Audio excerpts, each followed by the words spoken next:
Today, we're doing some mudding as part of our laundry room makeover. Stick with us.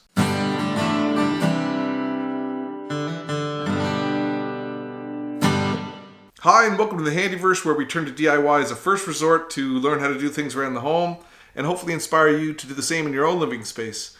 Today, we're back in the laundry room. It is time to get this thing done. It's hung around too long. We had a bit of a hiatus, but now we're back at it. Right now, we're doing the drywall and the patching.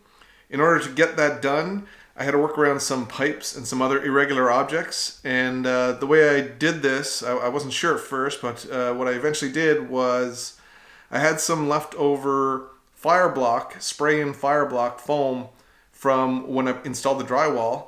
So I used some of that to spray around the openings. I allowed that to harden, and then I used a hacksaw blade to cut off the excess, and it made a nice relatively smooth seal around the irregular openings.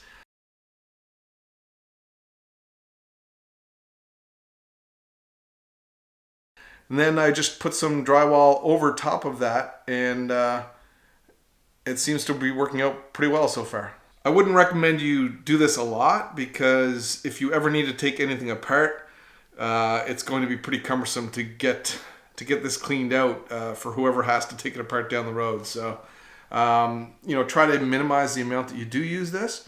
But if you need to fill around something, it's great. Now I'm on to doing the seams, filling in the rest of the screw holes, and getting this thing patched up.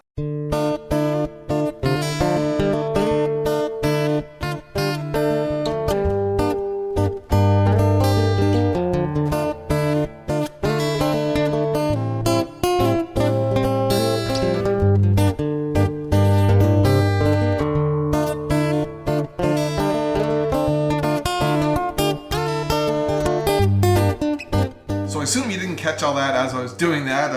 That was going pretty quick. I wanted to just talk you through some of the stuff I've been doing here. I'm by no means a professional drywaller.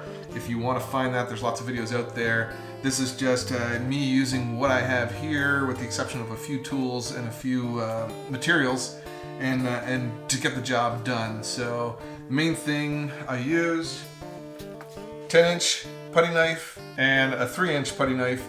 This was one I just had at home, so I figured I'd use it till it wears out. This one here I did pick up for this job. I don't usually like to buy tools just for a job, but in this case I'm doing the whole room, and I thought it would be necessary. Now, what I didn't buy was what's called a hock. You may see someone, professional drywaller, using it. It's a big square tray that they use to hold the putty on the drywall compound, and then you can use it to scrape and keep your putty knife clean as you're working. What I did was just use the 10-inch putty knife as a hock as I was doing the screw heads and some of the seams. But then when it came to the seams themselves, I would also use the putty knife, or the 10-inch putty knife, for that. As for materials, what I'm using, the drywall compound itself is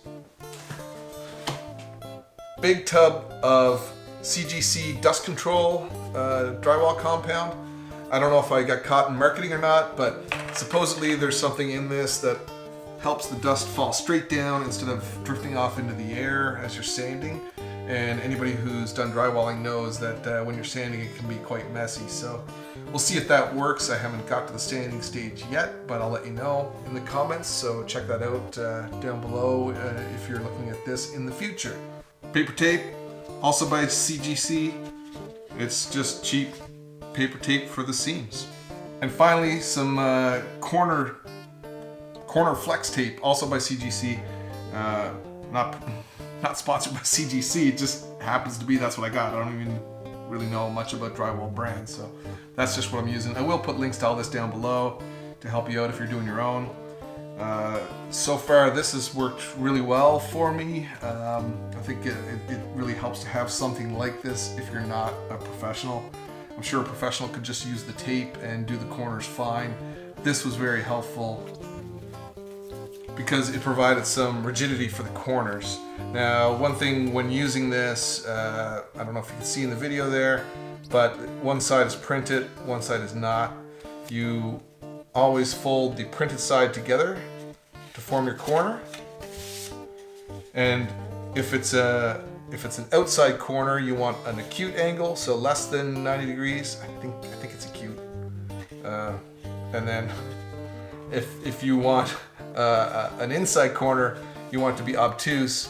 And the reason for that is when you do push it into the corner, you don't want the paper to lift out. So by having it at an obtuse angle for an inside corner, it forces you to push it into the corner to get a nice solid seam. And same with the outside. So if it's folded over acute, when you push it over the corner, it'll resist lifting up on the edges of the tape. So that's where we are in the laundry room. I would like to show you more on what I'm doing here, but frankly, I'm just at the point where I need to get this done, and doing the videos takes time away from that, so I'm gonna plug through it. But if you do have any questions, leave a comment down below and I'll do my best to answer it.